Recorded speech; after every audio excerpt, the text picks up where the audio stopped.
We're joined by Ashutosh Srivastav, Advocate Supreme Court, on the phone line. Ashutosh, your reaction to this news and how are we to, understand this? What has happened that the Allahabad High Court has acquitted Surinder Kohli? Does it mean that the case against him, the evidence that was brought to court, did not stand scrutiny?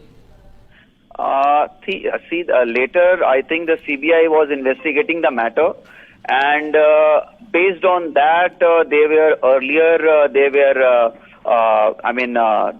were convicted. However, they challenged this before the Allahabad High Court, which has acquitted them.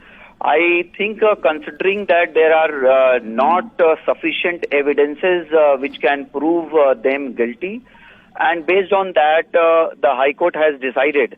However, it is open to the CBI to go and further challenge it before the Supreme Court if they feel that the order has not been passed, considering the previous conviction of these accused. So I feel the court has considered whatever the documentations and the evidences and the statements of witnesses would have been submitted before the High Court, and also based on the arguments placed on by both the parties, and then the court came to such a conclusion. But if there is any chances of error, then in that case this matter may be referred by the prosecution to the Supreme Court for challenging it.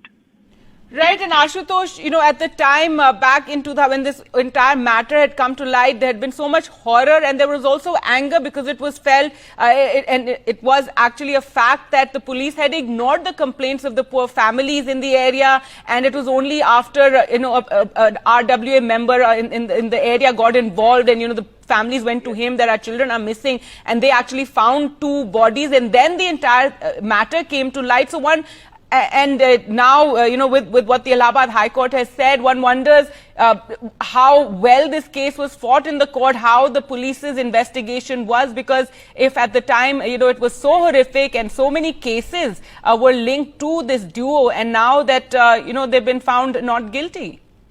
Yes, see, I completely agree that the matter is very serious. The crimes which have taken place are very much serious in nature.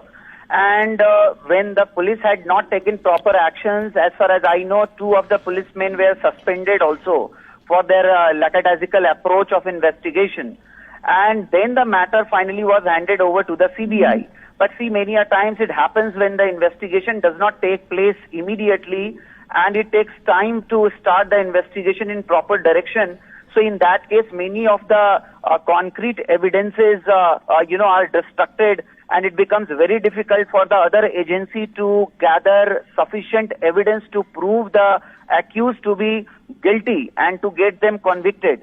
So that could also be a reason. The delay which took place earlier, that could have given this kind of a situation where sufficient evidences would not have been produced. So that could be a possibility as well. However, I think, these accused have already undergone the imprisonment for a long period of time. However, it is a very, very serious offense. And as we know that in law, it is said that, a person who is proved guilty has to be punished. However, just on suspicion, a person cannot be said to be, completely guilty and cannot be convicted. However, as I said, that if there are still certain evidences which would not have been discussed in the High Court in a proper direction, so in that case the same can be, preferred before the Supreme Court to take further course of action.